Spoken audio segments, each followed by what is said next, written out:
नमस्कार, आप देख रहे हैं अभी अभी ब्रेकिंग। मैं हूं आपके साथ हिमांशु नारंग। हम लगातार पिछले कई दिनों से लगातार आपको रिपोर्ट दिखाते हुए नजर आ रहे हैं और जानकारी देते हुए नजर आ रहे हैं। और भारत ने कल जवाबी कार्रवाई की, न सिर्फ लाहौर में बल्कि कराची के साथ सियालकोट के साथ साथ रावलपिंडी, और जो लाहौर के अंदर एयर डिफेंस सिस्टम था पाकिस्तान का वो भी हमने ध्वस्त कर दिया था, उसे भी हमने निष्क्रिय कर दिया था। क्योंकि भारत के पास जिस तरीके से भारतीय सेना है और जो तमाम हमारे इक्विपमेंट हैं, चाहे वो S-400 की बात करें या आकाश सिस्टम की बात करें या फिर जो हमारे पास ZSU-23 है या L-70 है उसकी बात करें, इसके अलावा जो हमारे पास प्लेन है जो दुश्मन के देश में घुसकर उन्हें मार गिराते हैं, उनके एयर डिफेंस सिस्टम को ध्वस्त कर देते हैं। और कल भी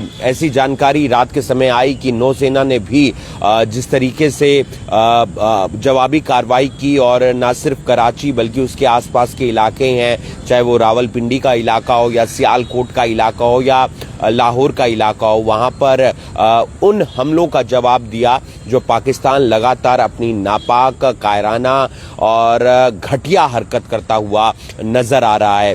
कल के अगर पूरे घटनाक्रम की बात करें तो उससे पहले S-400 का जिक्र बेहद ज्यादा जरूरी है, क्योंकि भारत ने ऑपरेशन सिंदूर को अंजाम दिया और पहलगाम में जो आतंकी हमला हुआ, हमारे देश के जो तमाम लोगों की जान चली गई, उसका मुंह तोड़ जवाब देने के लिए हमने ऑपरेशन सिंदूर किया। और जब ऑपरेशन सिंदूर हुआ तो हमने तमाम आतंकियों के जो ठिकाने हैं वो ध्वस्त कर दिए थे। लेकिन उसके बाद पाकिस्तान बौखला गया था, क्योंकि आतंकियों को जो शरण है वो पाकिस्तान ने दे रखी थी। और जब पाकिस्तान इस तरीके की शरण देता है तो जाहिर सी बात है वो बौखला जाएगा, क्योंकि उनके जो आका हैं, जो ये आतंकी संगठन है, वहां पर हमला हुआ था, हमने जवाबी कार्रवाई की थी और उनके जो तमाम ठिकाने हैं वो ध्वस्त कर दिए थे। उसके बाद पाकिस्तान की तरफ से 15 अलग अलग भारतीय शहरों पर हमला करने का एक प्रयास किया जाता है,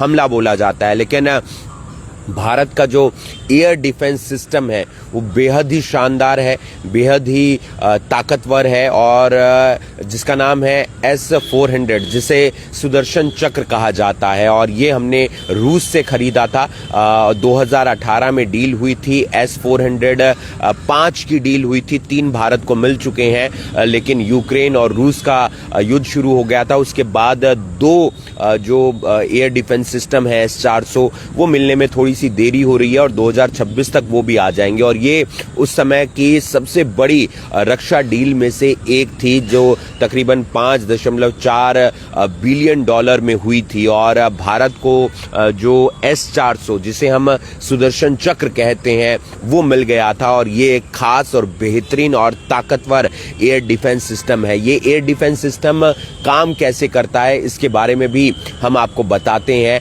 और जब ये काम करता है तो चाहे दुश्मन की कोई मिसाइल हो, चाहे उनका कोई ड्रोन हो, चाहे उनका कोई बम का गोला हो, या फिर कोई भी जो उनका प्लेन है, विमान है वो हो, फाइटर जेट हो, उसे भी ध्वस्त करने की क्षमता रखता है। और हम देख रहे हैं लगातार कई फुटेज भी सामने आए हैं जिसमें पाकिस्तान की तरफ से अगर कहीं पर ड्रोन आ रहा है तो किस तरीके से हम उसे ध्वस्त करते हुए नजर आ रहे हैं। ये S-400 की ताकत है, सुदर्शन चक्र की ताकत है, क्योंकि सुदर्शन चक्र तमाम दुश्मनों को जो है काट देता है और इसी तरीके से खत्म कर देता है। उसी तरीके से S-400 भी काम करता है। और S-400 की जो पावर है वो 600 किलोमीटर तक की है, यानी कि 600 किलोमीटर तक की रेंज का कोई भी ड्रोन आ रहा है या इसके अलावा मिसाइल आ रही है, फाइटर जेट आ रहा है, तो वो इसको इंटरसेप्ट कर लेता है। वो जो उस पर राडार लगा होता है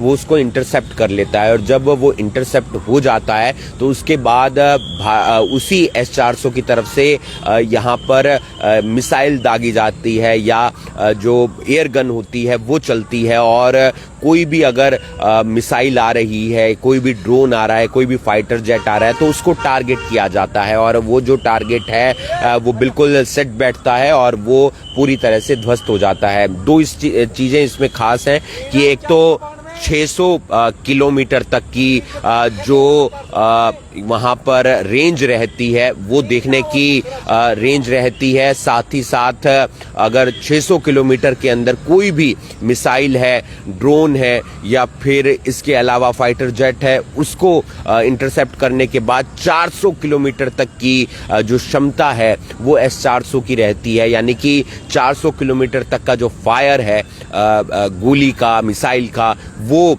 हमारे S-400 यानी कि सुदर्शन चक्र से निकलता है और उसके बाद जो दुश्मन का कोई भी मिसाइल, ड्रोन, फाइटर जेट है उसे ध्वस्त कर दिया जाता है। हमने देखे कल कितने ड्रोन जो है पाकिस्तान के वो ध्वस्त कर दिए गए, साथ ही साथ कितनी मिसाइलें ध्वस्त कर दी गई। जानकारी ये भी मिली कि F-16 जो जेट है पाकिस्तान के वो भी 2 हमने मार गिराए हैं और इसके साथ साथ और भी जो नुकसान है वो पाकिस्तान को S-400 ने पहुंचाया है। ये एयर डिफेंस सिस्टम की हमारी ताकत है।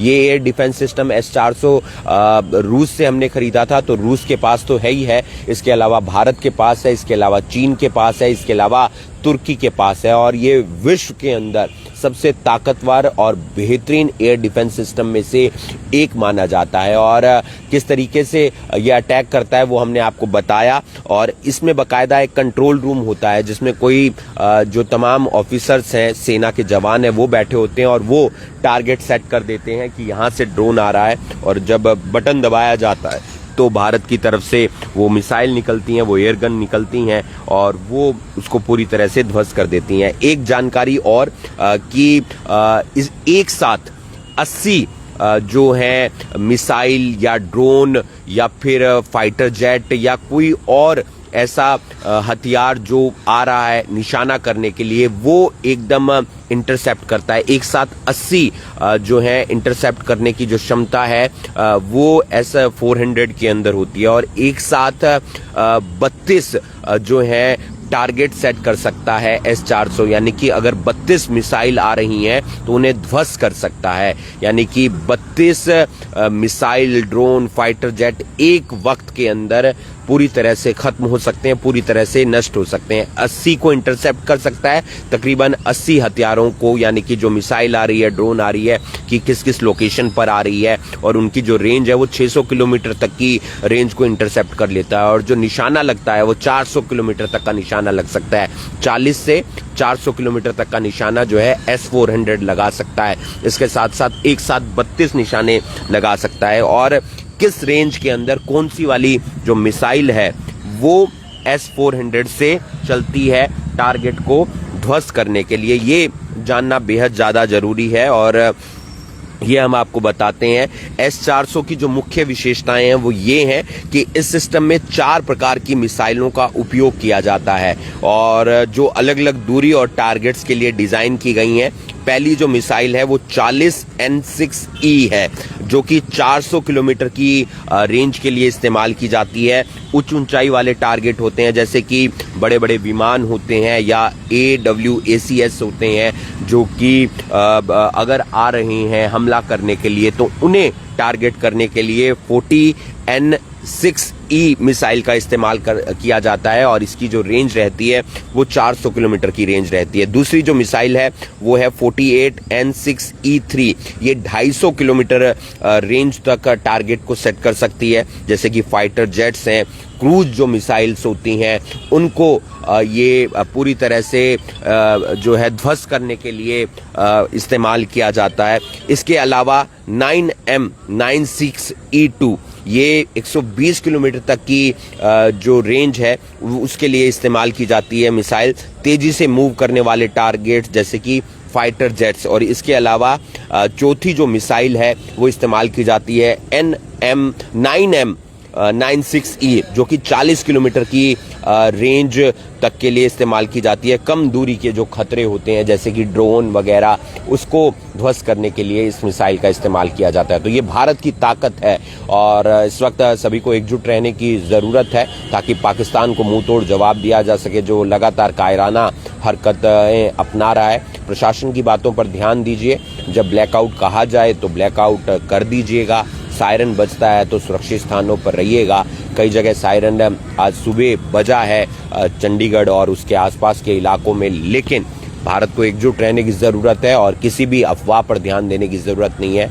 जो जवाबी कार्रवाई भारत की तरफ से हुई है कराची, रावलपिंडी, लाहौर और सियालकोट वगैरह एरिया में, वहां पर तमाम पाकिस्तान के उन सैन्य ठिकानों को निशाना बनाया गया है जहां से पाकिस्तान का पूरा कंट्रोल चल रहा था। आप देख रहे हैं अभी अभी ब्रेकिंग, मैं हूं आपके साथ हिमांशु नारंग। धन्यवाद।